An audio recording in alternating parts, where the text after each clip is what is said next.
বছর ঘুরলেই রাজ্যে বিধানসভা নির্বাচন। সেই নির্বাচনে তৃণমূলকে হারাতে অবিজেপি সমর্থকদের কাছে টানতে চাইছে গেরুয়া শিবির। এবার শ্যামাপ্রসাদ মুখোপাধ্যায়ের জন্মদিবসে জ্যোতি বসুর স্মৃতি উস্কে বাম কর্মী সমর্থকদের বার্তা দিতে দেখা গেল রাজ্য বিজেপির সদ্য দায়িত্বপ্রাপ্ত সভাপতি শ্রমিক ভট্টাচার্যকে।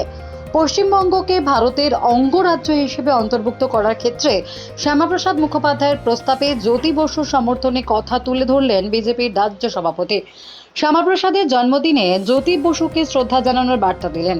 রবিবার মুরলীধর সেন লেনের শ্যামাপ্রসাদ মুখোপাধ্যায়ের জন্মদিবসের পালনের অনুষ্ঠানে বিজেপির রাজ্য সভাপতি বলেন, সিপিএমের রাজনৈতিক দীনতা এমন জায়গায় পৌঁছে গিয়েছে যে পশ্চিমবঙ্গ দিবস নিয়ে রাজ্য সরকারের প্রস্তাবে বিরোধিতা করার সৎ সাহসও তারা দেখাচ্ছে না।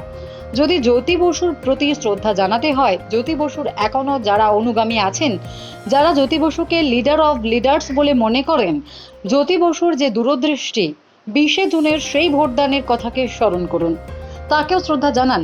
আমরা যে পশ্চিমবঙ্গের মাটিতে দাঁড়িয়ে রয়েছি সেই প্রস্তাবের সমর্থক ছিলেন জ্যোতি বসু।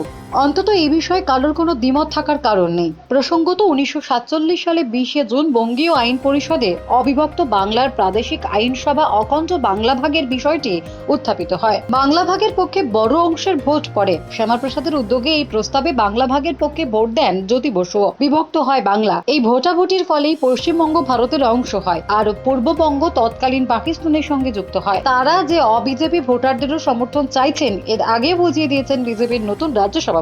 শ্রমিক বলেছিলেন, যারা no vote to BJP slogan দিয়েছিলেন তারা মুখোশের আড়ালে নয়, মুখোমুখি লড়াই করুন, মুখোমুখি দাঁড়ান, বিজেপির বিরুদ্ধে মমতা বন্দ্যোপাধ্যায়ের সঙ্গে পথে নেমে হাঁটুন।